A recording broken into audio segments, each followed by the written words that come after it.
नमस्कार, बहुत बहुत स्वागत है आप सभी का। आप देख रहे हैं न्यूज 18 राजस्थान। आप सबके साथ मैं हूं प्रियंका राय और बुलेटिन की शुरुआत बड़ी खबर के साथ करेंगे। हनुमानगढ़ से ये बड़ी खबर है, जहां पर बीजेपी के राष्ट्रीय अध्यक्ष जेपी नड्डा इस वक्त पहुंचे हुए हैं। किसान संगत दर्शन कार्यक्रम में वे शामिल होंगे।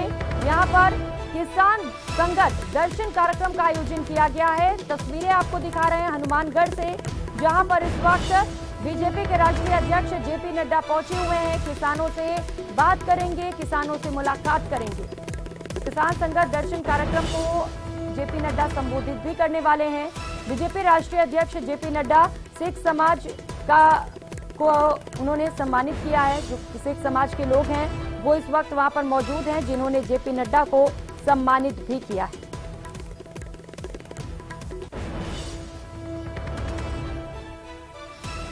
तो किसानों के वोट को साधने की कोशिश की जा रही है। हनुमानगढ़ इस वक्त जेपी नड्डा पहुंचे हुए हैं। हालांकि ये उनका निजी कार्यक्रम था, लेकिन इस बीच वे किसानों से भी मुलाकात करेंगे, बातचीत करेंगे और सिख समाज के लोग उनको सम्मानित करते हुए नजर आ रहे हैं। राजू रामगढ़िया सहयोगी हमारे साथ जुड़ चुके हैं। राजू, किसान संगत दर्शन कार्यक्रम को लेकर क्या कुछ जानकारी और कितना वक्त जेपी नड्डा क्या पहुंच चुके हैं अब वहां पर? जी बिल्कुल, ये कार्यक्रम तो 11 बजे का था, मगर 11:30 तक कार्यक्रम शुरू होगा। और जो संगत दर्शन कार्यक्रम हनुमानगढ़ जंक्शन में है, इसमें जेपी नड्डा और भाजपा प्रदेशाध्यक्ष सतीश पूनिया, उपनेता प्रतिपक्ष राजेंद्र राठौड़ सहित सांसद निहाल सिंह सहित कई नेता शामिल हो रहे हैं। और चूंकि किसान आंदोलन हुआ था पंजाब में बड़े पैमाने पर, और हनुमानगढ़ जिला है जो बिल्कुल पंजाब के बॉर्डर पर है, तो कहीं ना कहीं किसानों को साधने का ये प्रयास है। हालांकि जेपी नड्डा अपने पारिवारिक शादी में समारोह में आए हुए हैं और किसान संगत दर्शन के माध्यम से वो किसानों से संवाद करेंगे। और वहीं जो प्रधानमंत्री नरेंद्र मोदी द्वारा करतारपुर साहब का जो रास्ता खोला गया है, या अफगानिस्तान से सिखों को गुरु ग्रंथ साहब जी को लेकर आए थे और वीर बाल दिवस मनाया गया, तो इसको लेकर जो सिख समाज है वो भी जेपी नड्डा का सम्मान करेगा। और कार्यक्रम करीब आधे घंटे बाद शुरू होगा। और इसमें हनुमानगढ़ के अलावा जो पड़ोसी श्रीगंगानगर जिला है या आसपास के और जो भी इलाके हैं, वहाँ के जो लोग भी यहाँ पहुंच रहे हैं। जी बिल्कुल राजू, किसानों के वोट बैंक को साधने की कोशिश के तौर पर इसे देखा जा रहा है। क्या किसान वहां पर पहुंचने शुरू हो गए हैं? कितनी संख्या में किसान वहां पर हैं? किस तरीके से उत्साह किसानों में देख पा रहे हैं? क्योंकि जेपी नड्डा उनसे मिलने पहुंचे हैं, बातचीत करेंगे उनसे। जी बिल्कुल, किसान पहुंचने शुरू हो चुके हैं। और जो भाजपा के नेता हैं वो कई दिनों से इस कार्यक्रम को लेकर प्रचार भी कर रहे हैं। और कल भी जो है जो मैना वाली गांव में सभा हुई थी, वहां पर भी किसानों से ये आह्वान किया गया था। तो किसान भी पहुंच रहे हैं और सिख समाज भी पहुंच रहा है। किसानों से जेपी नड्डा संवाद करेंगे, सिख समाज जो उनको सम्मानित करेगा। और कार्यक्रम जो है करीब आधे घंटे या पौने घंटे में शुरू होगा। और प्रयास है भाजपा नेताओं का कि अधिक से अधिक किसानों तक जेपी नड्डा की बात पहुंचाई जाए, अधिक से अधिक किसानों से उनका संवाद हो। जी बिल्कुल राजू, कोशिश है ज्यादा से ज्यादा किसानों से बातचीत करने की, उनकी समस्याओं को सुनने की, समझने की और किसानों के वोट को भी कब्जे में करने की। बहुत शुक्रिया आपका राजू इन तमाम जानकारियों के लिए। और रुक करेंगे एक और बड़ी खबर का। उदयपुर से ये बड़ी खबर है, आरएसएस प्रमुख का राजस्थान दौरा है। इसे लेकर ये बड़ा अपडेट आपको बता दें। आरएसएस प्रमुख मोहन भागवत इस वक्त उदयपुर पहुंच चुके हैं। मुंबई से सीधा वे डबोक एयरपोर्ट पर पहुंचे, जिसकी तस्वीरें इस वक्त आप देख पा रहे हैं। मोहन भागवत डूंगरपुर के ग्राम भेमई में भी पहुंचेंगे, वहां पर भी एक कार्यक्रम में शामिल होंगे। प्रभात ग्राम मिलन कार्यक्रम को भी वे संबोधित करेंगे। जयेश सहयोगी हमारे साथ जुड़ चुके हैं। जयेश, आरएसएस प्रमुख मोहन भागवत उदयपुर पहुंच चुके हैं, क्या कुछ कार्यक्रम रहने वाले हैं उनके आज? देखिए, आरएसएस प्रमुख जो है मोहन भागवत उदयपुर से सड़क मार्ग द्वारा डूंगरपुर के लिए निकल चुके हैं। और कुछ ही देर में मोहन भागवत बेणेश्वर धाम पहुंचेंगे, जहां पर वे देव दर्शन करेंगे। और साथ ही बेणेश्वर धाम के जो पीठाधीश्वर है महंत अच्युतानंद महाराज, उनसे भी भेंट करेंगे। इसके बाद मोहन भागवत जो है वो सागवाड़ा ब्लॉक के भेमई गांव पहुंचेंगे और वहां पर प्रभात गांव मिलन कार्यक्रम में शिरकत करेंगे।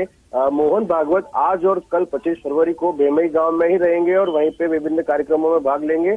और परसों 26 जनवरी को भेमई से रवाना होकर सागवाड़ा जाएंगे, जहां पर वे विद्यानगर पंचवटी में आयोजित इनोवेशन और इंटीग्रेशन प्रोग्राम में भाग लेंगे, जहां पर वे एक सभा को भी संबोधित करेंगे। इसके बाद जो है मोहन भागवत उदयपुर के लिए रवाना हो जाएंगे। इस प्रकार सरसंचालक जो मोहन भागवत है उनका 3 दिवसीय दौरा डूंगरपुर रहेगा। इधर मोहन भागवत के दौरे को लेकर के पुलिस प्रशासन एकदम अलर्ट मोड पर है।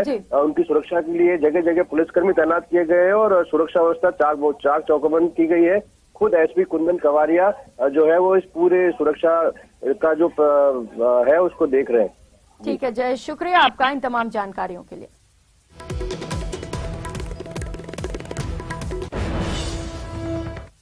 और रुक लेते हैं एक और बड़ी खबर का। छत्तीसगढ़ के रायपुर से ये बड़ी खबर सामने आ रही है। रायपुर में कांग्रेस का अधिवेशन शुरू हो चुका है। सोनिया, राहुल और प्रियंका भी इस अधिवेशन में शामिल होंगे। अधिवेशन में मुख्यमंत्री अशोक गहलोत भी पहुंचे हुए हैं। पार्टी के 15,000 से ज्यादा पदाधिकारी इस अधिवेशन में शामिल हो रहे हैं। 3 दिन तक ये अधिवेशन चलेगा। तो 3 दिनों तक चलने वाले अधिवेशन में कांग्रेस के अंतरिम अध्यक्ष सोनिया गांधी भी शिरकत करेंगे। इसके साथ ही राहुल गांधी और प्रियंका गांधी के शिरकत करने की भी खबर सामने आ रही है। मुख्यमंत्री अशोक गहलोत इस अधिवेशन में शामिल होने के लिए इस वक्त छत्तीसगढ़ पहुंचे हुए हैं। और बीकानेर से बड़ी खबर सामने आ रही है। गोपेश्वर में परिवार के लोगों पर जानलेवा हमला हुआ है। बदमाशों ने लोगों पर सरियों से यह हमला किया है। मामले कहासुनी के बाद जमकर मारपीट हुई और लाठी और सरियों से हमला किया गया। गंगा शहर थाने में 8 लोगों पर नामजद मामला दर्ज कराया गया है। तो मामले कहासुनी हुई, किसी बात को लेकर विवाद हुआ और उसके बाद ये विवाद बढ़ता चला गया। दोनों पक्षों में जमकर मारपीट हुई, जिसकी तस्वीरें इस वक्त आप देख पा रहे हैं। गाड़ियों को भी नुकसान पहुंचाया गया और उसके साथ ही लाठी और सरियों से जमकर मारपीट की गई है। कई लोग इसमें घायल हुए हैं और कई लोगों के खिलाफ नामजद मुकदमा दर्ज करा लिया गया है। अब पुलिस पूरे मामले को लेकर छानबीन कर रही है।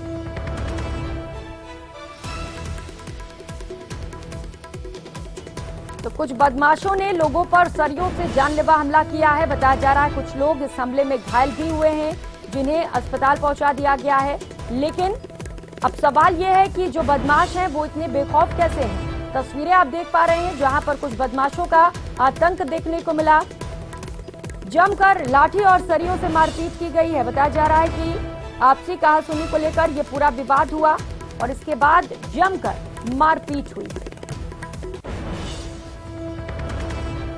मनीष सेयोगी हमारे साथ जुड़ चुके हैं। मनीष, क्या था ये पूरा मामला और अभी जांच कहां तक पहुंच पाई है?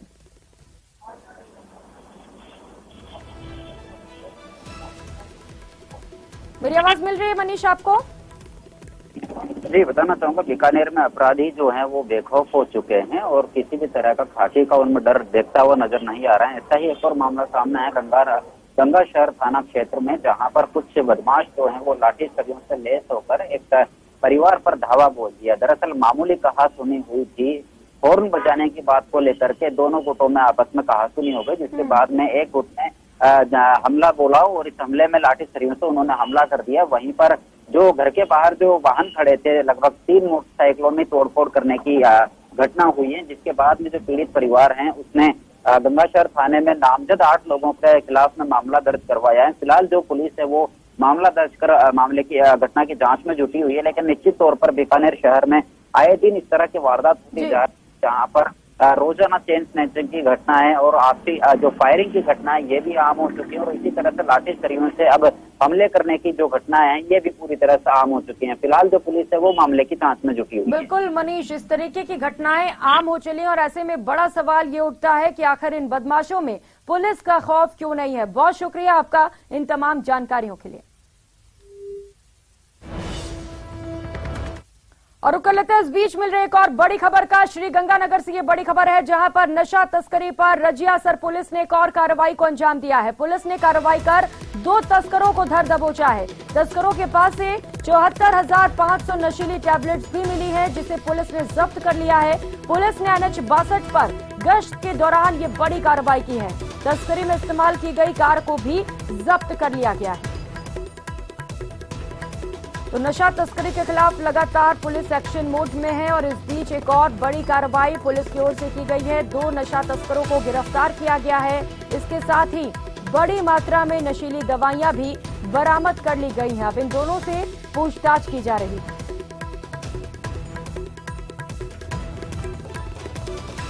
श्रीगंगानगर से इस वक्त की बड़ी खबर आपको बता रहे हैं, जहां पर तस्करों के पास से 74,500 नशीली टैबलेट्स बरामद हुई है। इसके साथ ही जिस गाड़ी के जरिए ये तस्करी की जा रही थी, उस गाड़ी को भी पुलिस ने जब्त कर लिया है।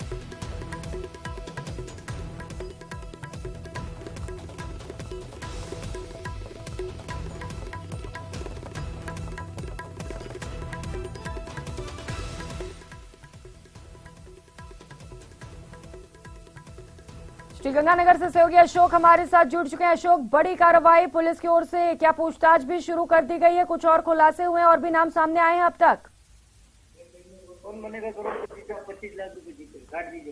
समाचार अशोक, समाचार हेलो, हाँ कहीं को सहयोगी से संपर्क नहीं हो पा रहा है शायद। बड़ी खबर इस वक्त के श्रीगंगानगर से आपको बता रहे हैं, जहां पर नशा तस्करी पर बड़ा एक्शन लिया गया है।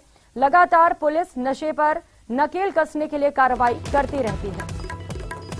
और चलिए सीधे नागालैंड के दीमापुर लिए चलते हैं, जहां पर प्रधानमंत्री नरेंद्र मोदी की जनसभा का आयोजन किया गया है। प्रधानमंत्री लोगों को संबोधित कर रहे हैं। स्वागत सम्मान किया था और उन्होंने मुझे इतने आशीर्वाद दिए थे। आज भी गांव बूढ़े हर कोई मुझे उतना ही आशीर्वाद देता रहता है। पिछले 9 वर्षों में नागालैंड में हिंसा की घटनाओं में लगभग 75% कमी आई है। 75% रिड्यूस हुआ है। नागालैंड में अनेक क्षेत्रों से आस्पा को हटाया जा चुका है। पूरे नागालैंड में आस्पा की जरूरत न पड़े, इसके लिए हम दिन रात ईमानदारी से जुटे हैं। नागालैंड में परमानेंट पीस और प्रोग्रेस की ही भाजपा की पॉलिटिक्स का आधार है। नॉर्थ ईस्ट के राज्यों में बीजेपी और एनडीए सरकारें होने से बॉर्डर से जैसे डिस्प्यूट भी तेजी से हल हो रहे हैं। इससे भी इस पूरे क्षेत्र में प्रोग्रेस और प्रॉस्पेरिटी के लिए नए अवसर बन रहे हैं। 2 मार्च को फिर सरकार बनने के बाद यहां एक्सटॉर्शन करने वालों पर भी और सख्त कार्रवाई की जाएगी। भाइयों और बहनों, बीजेपी और एनडीए सरकार नागालैंड के नॉर्थ ईस्ट के विकास के लिए कमिटेड है। पिछले 9 वर्षों में नागालैंड सहित पूरे नॉर्थ ईस्ट में रोड हो, रेल हो, हवाई कनेक्टिविटी हो, इसमें बहुत बड़ा बदलाव आया है। कांग्रेस सरकार के दौरान फाइनेंस कमीशन के तहत नागालैंड के लिए ग्रांट 2000 करोड़ के आसपास थी, जबकि हमारी सरकार ने इसे 2 गुना से ज्यादा बढ़ाया है। अब ये बजट 5000 करोड़ रुपए के करीब है। साल 2014 की तुलना में नागालैंड में नेशनल हाईवे नेटवर्क लगभग 2 गुना हो चुका है। नागालैंड अब म्यांमार से भी कनेक्ट हो रहा है। नागालैंड में दीमापुर एयरपोर्ट से नॉर्थ ईस्ट के 8 रूट्स पर उड़ान योजना के तहत फ्लाइट शुरू की गई है। 100 साल बाद नागालैंड को अपना दूसरा रेलवे स्टेशन मिला है। राजधानी कोहिमा को रेलवे से जोड़ने के लिए भी तेज गति से काम चल रहा है। जब कोहिमा तक ट्रेन पहुंच जाएगी तो ईज ऑफ लिविंग और ईज ऑफ और रुक कर लेते हैं इस बीच मिल रही एक और बड़ी खबर का। जयपुर से ये बड़ी खबर है, जहां पर जेडीए का प्रवर्तन दस्ता एक्शन मोड पर है। जेडीए ने 4 मंजिला कॉमर्शियल बिल्डिंग को सीज कर लिया है। पहले से सीलशुदा बिल्डिंग को निर्माणकर्ताओं ने तोड़ दिया था। निर्धारित समय अवधि में अवैध निर्माण नहीं हटाई गई, जिस पर यह कार्रवाई की गई है। बिल्डिंग बायलॉज का गंभीर उल्लंघन कर ये बिल्डिंग तैयार की गई थी।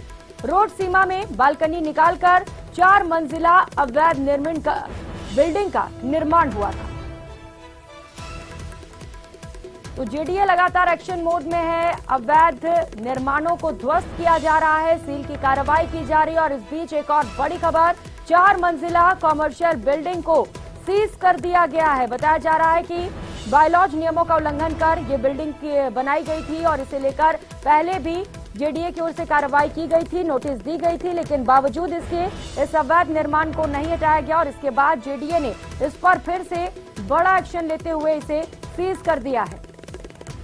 तो रोड सीमा में बालकनी निकाली गई थी और 4 मंजिला निर्माण किया जा रहा था। इसी को लेकर यह कार्रवाई की गई है।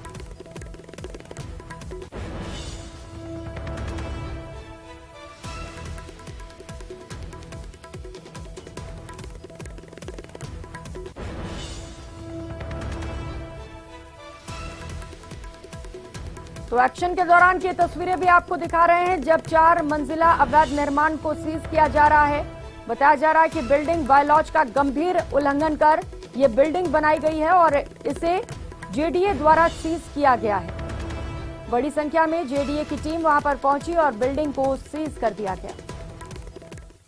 और करेंगे बड़ी खबर का, उदयपुर से बड़ी खबर है। आरपीएससी पेपर लीक प्रकरण से जुड़ी ये बड़ी खबर और बड़ा अपडेट आपको बता दें, भूपेंद्र सारण को उदयपुर लाया गया है। बेंगलुरु से उदयपुर पुलिस पहुंचकर इसकी गिरफ्तारी की और अब पुलिस इसे लेकर उदयपुर पहुंची हुई है। सारण की आज कोर्ट में पेशी भी होगी। भूपेंद्र सारण ने तकरीबन 2 महीने तक फरारी काटी। राजस्थान, दिल्ली और गुजरात में अलग अलग जगहों पर फरारी काटी गई है। कल बेंगलुरु एयरपोर्ट पर इसे पकड़ लिया गया। तो अभी तक पूछताछ शुरू नहीं हो पाई है। आज कोर्ट में पेशी की जाएगी, उसके बाद रिमांड मांगी जाएगी। अब देखने वाली बात यह होगी कि पुलिस आरोपी के लिए कितने दिनों का रिमांड मांगती है, क्योंकि इस आरोपी से कई बड़े खुलासे हो सकते हैं। पुलिस का कहना है कि एक लंबी लिस्ट तैयार की गई है सवालों की, कौन कौन से सवाल पूछे जाने हैं, इसे लेकर फहरिस्त तैयार कर ली गई है। कई सारे सवाल इस आरोपी पर दागे जाएंगे, जिससे कि और भी बड़े खुलासे हो सकेंगे। तो पुलिस कागजात तैयार करने में जुटी हुई है। कोर्ट में पेशी के दौरान ये कागजात कोर्ट के सामने पेश किए जाएंगे। 24 दिसंबर को उदयपुर के बेकरिया में पेपर लीक का खुलासा हुआ था और उसके बाद से लगातार ये जयपुर छोड़कर फरार था। मास्टरमाइंड भूपेंद्र सारण से भागकर ये दिल्ली पहुंचा और अब सारण से पुलिस पूछताछ करेगी कि कहां-कहां पर उसने फरारी काटी, कौन कौन लोग इस पेपर लीक में शामिल हैं और कौन कौन से वो बड़े नाम हैं जो इस पेपर लीक प्रकरण से जुड़े हुए हैं। तो पिछले 2 महीनों से लगातार भूपेंद्र सारण फरारी काट रहा था और अब उसकी गिरफ्तारी हो गई है।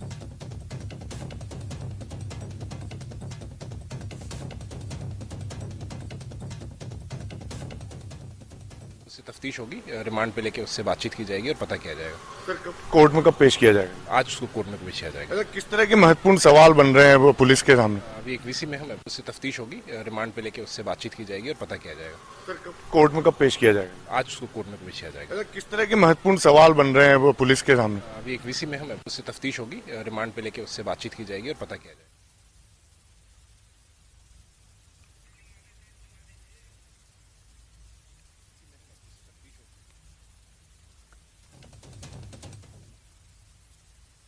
और खबरों में आगे बढ़ेंगे। बिसलपुर बांध से होने वाली जलापूर्ति आज से 26 फरवरी तक शटडाउन के कारण बाधित रहेगी।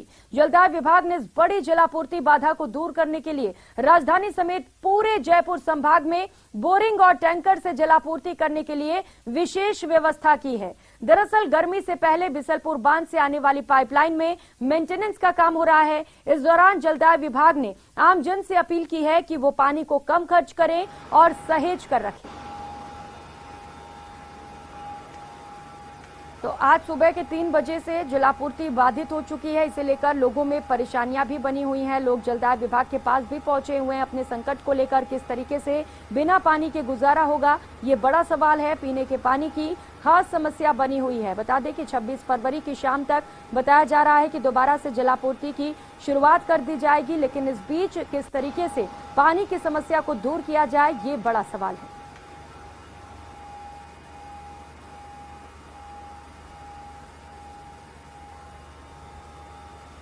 तो बालावाला पंपिंग स्टेशन पर शटडाउन किया गया है। आज सुबह 3 बजे से पानी की सप्लाई रोक दी गई है। हालांकि बोरिंग के जरिए और टैंकर के जरिए कोशिश की जा रही है लोगों तक पानी पहुंचाने की, लेकिन जो सबसे बड़ी समस्या है वो ये है कि लोगों तक पीने का पानी आखिर कैसे पहुंचेगा, और जब लोगों के पास पीने का पानी नहीं होगा तो आखिर गुजारा कैसे होगा। और चलिए बताते हैं क्या सवाल उठ रहे हैं, क्या है व्यवस्था और कितने इंतजाम है, ये बड़ा सवाल है। बिसलपुर बांध से जयपुर संभाग के लिए 869 MLD पेयजल रिजर्व है। वर्तमान में जयपुर संभाग में 600 MLD पानी का ही उपयोग हो रहा है। 48 घंटे शटडाउन के दौरान 220 MLD पानी का उपयोग किया जाएगा। तो वहीं जयपुर संभाग में होने वाली जलापूर्ति 26 फरवरी की सुबह तक बाधित रहेगी। शाम तक बताया जा रहा है कि जलापूर्ति फिर से सुचारू हो सकेगी। राजधानी समेत पूरे जयपुर संभाग में नलकूप टैंकरों से जलापूर्ति की जाएगी। पानी बर्बाद न करने की भी लगातार प्रशासन की ओर से अपील की जा रही है, और परेशानी बढ़ने पर अधिकारियों से आप संपर्क भी कर सकते हैं। मरम्मत कार्य के चलते 35 लाख की आबादी के लिए जलापूर्ति बाधित रहेगी।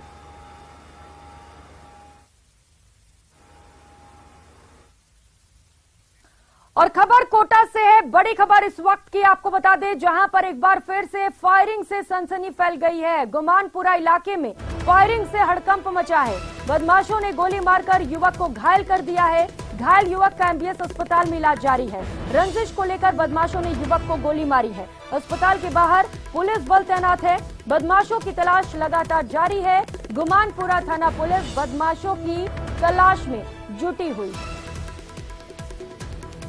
तो कोचिंग नगरी कोटा से ये बड़ी खबर आपको बता रहे हैं, जहां पर एक बार फिर से फायरिंग की घटना से सनसनी फैली हुई है। लोग वहां पर डरे हुए हैं। बताया जा रहा है कि युवक पर ताबड़तोड़ फायरिंग की गई है, जिससे युवक बुरी तरह से जख्मी हो गया है।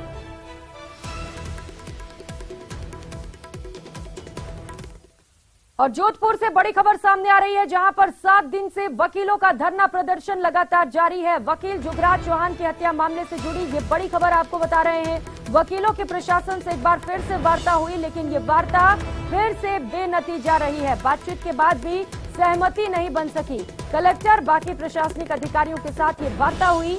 और बता दें कि पिछले 7 दिनों से लगातार मृतक का जो शव है वो मोर्चरी में पड़ा हुआ है, लेकिन गतिरोध टूटने का नाम नहीं ले रहा है। बार बार प्रशासन से वार्ताएं हो रही हैं, लेकिन ये वार्ताएं विफल हो रही हैं। बताया जा रहा है एक बार फिर से आज प्रशासन से वार्ता होने वाली है। अब देखने वाली बात ये होगी कि क्या इस बार बातचीत में सहमति बन पाती है, कोई हल निकल पाता है, क्योंकि लगातार 7 दिनों से जो वकील हैं वो भी धरना प्रदर्शन कर रहे हैं और जो परिजन हैं वो शव उठाने को तैयार नहीं है। और श्रीगंगानगर से बड़ी खबर सामने आ रही है। वकील के शव का अब तक पोस्टमार्टम नहीं हो सका है। वकीलों और परिजनों ने पोस्टमार्टम से इनकार कर दिया है। आरोपियों की गिरफ्तारी की मांग की जा रही है। वकील सुरेंद्र पाल सिंह बराड़ ने गोली मारकर आत्महत्या कर ली थी, तो अब तक एडवोकेट के शव का पोस्टमार्टम नहीं हो सका है। वकीलों और परिजनों ने पोस्टमार्टम से साफ इनकार किया है। सुसाइड के जिम्मेदार आरोपियों की गिरफ्तारी की मांग की जा रही है। श्रीकरणपुर बार संघ ने अनिश्चितकालीन हड़ताल की भी शुरुआत कर दी है।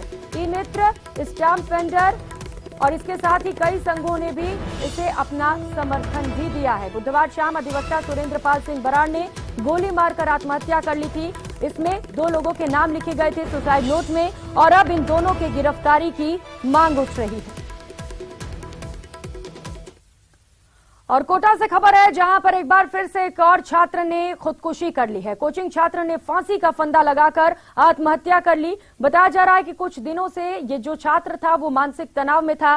पुलिस ने सुसाइड नोट भी बरामद किया है, जिसमें लिखा है, सॉरी पापा, मैं जा रहा हूं, मुझे माफ करना। सुसाइड के बाद हॉस्टल परिसर में सन्नाटा पसरा है। तो कोचिंग नगरी कोटा में आए दिन आत्महत्याएं की खबरें सामने आ रही हैं, जब छात्र मौत को गले लगा रहे हैं। और इस बीच एक और बड़ी खबर सामने आ रही है, जहां पर एक और छात्र ने सुसाइड कर लिया है। हालांकि वजह क्या रही इसके पीछे ये निकलकर सामने नहीं आ पाया है। जांच के बाद इसका खुलासा हो सकेगा, लेकिन एक सुसाइड नोट मिला है। कोटा के कुनाड़ी इलाके में एक और कोचिंग छात्र ने फांसी का फंदा लगाकर मौत को गले लगा लिया। कुनाड़ी इलाके के उसी हॉस्टल में हम पहुंचे हैं, जहां छात्र ने अपने ही कमरे में फांसी का फंदा लगाकर मौत को गले लगा लिया था। छात्र अभिषेक यादव यूपी का निवासी था और पिछले 2 साल से कोटा में निवास कर रहा था। तस्वीर हम आपको दिखाना चाहते हैं। ये वही हॉस्टल है जहां छात्र ने फांसी का फंदा लगाया था। यहाँ के हॉस्टल संचालक है, उनसे बातचीत करते हैं, जानते हैं ये छात्र ने जो सुसाइड किया है इसकी जानकारी थोड़ी बहुत पहले भनक आपको लगी थी? नहीं लगी। ऐसा बच्चा है ही नहीं है, हमको पूरा विश्वास है। क्योंकि भैया हंसता हुआ जाता था, हंसता हुआ आता ना, ये बाप बोलने में सब में बहुत बड़े बच्चा था ये। लेकिन अब ये किसने कैसे करा ये मालूम नहीं है। लेकिन इसके दिशा बात करने में, बस खाना खाने में सब बराबर आता था। खाना खाने फोन करता रहता था मेरे को, खाना खाने में अंकल मैं नहीं आ रहा, मैं आ रहा हूँ। कुछ दिनों से परेशान नजर आ रहा था? नहीं परेशान नहीं, अभी मंगलवार को इसने खाना खाने आया था मेरे को, बहुत देर तक बातें करी मैंने। मैं जब भी बच्चे ऊपर आता सबसे बातें करता हूँ, व्यस्त रहे हुए सब। तो फिलहाल छात्र के कमरे को जो है पुलिस द्वारा सील कर दिया गया है और कुनाड़ी थाना पुलिस लगातार इस मामले में जांच करने में जुटी हुई है। लेकिन ये कहा जा सकता है कि कोचिंग नगरी में कोचिंग छात्रों द्वारा खुद को मौत को गले लगाने के मामले लगातार बढ़ते जा रहे हैं और मेडिकल और इंजीनियर बनने के सपने लेकर कोचिंग नगरी में आते तो है, लेकिन कई छात्र यहां आकर सपने को साकार करने के बजाय खुद को मौत के गले लगा लेते हैं। कोटा से न्यूज़ 18 राजस्थान के लिए ओम प्रकाश मारू।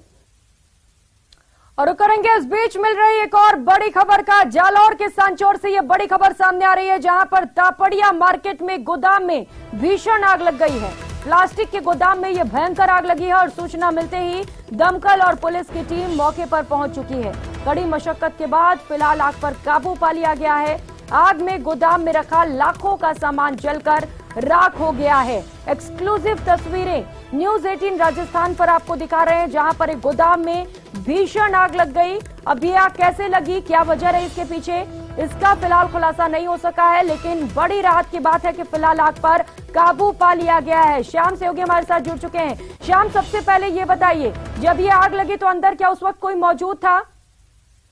देखिए प्रियंका, ये जालौर जिले के सांचौर के तापड़िया मार्केट की घटना है, जहां पर ये गोदाम में भीषण आग लगी है, जिसमें प्लास्टिक सहित अन्य प्रकार का सामान रखा हुआ था। लेकिन प्रियंका, जिस तरीके से जानकारी सामने आई है कि उस दौरान गोदाम में कोई मौजूद नहीं था, ऐसे में कोई जनहानि नहीं हुई, लेकिन लाखों रुपए का जो सामान था वो जल करके खाक हो गया। जानकारी मिलने पर फायर ब्रिगेड की टीम भी पहुंची, तो स्थानीय व्यापारियों ने भी कड़ी मशक्कत करते हुए अलग अलग तरीके से जो आग को बुझाने का प्रयास किया और फायर ब्रिगेड ने मौके पर पहुंच करके आग पर काबू पा लिया गया। फिलहाल आग पर काबू पा लिया गया, लेकिन गोदाम में रखा लाखों रुपए का सामान जल करके पूरी तरीके से खाक हो चुका। ये सांचौर का वो व्यस्तम इलाका है तापड़िया मार्केट, वहां पर इस तरीके की जो ये हादसा सामने आया है। बिल्कुल श्याम, लेकिन ये बड़ी राहत की आप बात बता रहे हैं कि उस दौरान वहां पर कोई मौजूद नहीं था, वरना यहाँ पर जनहानि भी हो सकती थी। बहुत शुक्रिया आपका इन तमाम जानकारियों के लिए।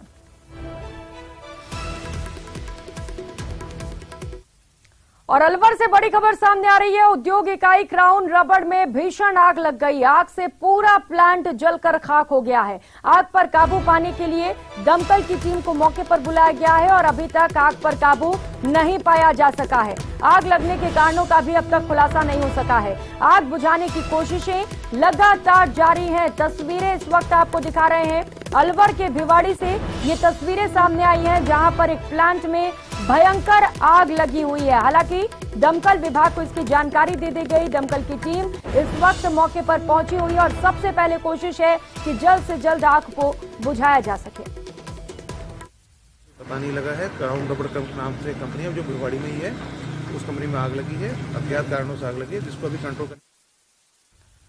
तो वहीं डूंगरपुर जिला अस्पताल परिसर में इंदिरा रसोई में सुबह होते ही अचानक से आग लग गई। खाना बनाते समय बताया जा रहा है कि गैस लीक होने से ये आग भभक उठी और विकराल रूप ले लिया। अस्पताल कार्मिकों और फायर ब्रिगेड कार्मिकों ने हिम्मत दिखाकर गैस सिलेंडर को बाहर निकाल दिया और बड़ा हादसा होने से टल गया। लेकिन आग की वजह से रसोई घर में खाने पीने का सामान जो रखा था वो सभी सामान जलकर राख हो चुके हैं।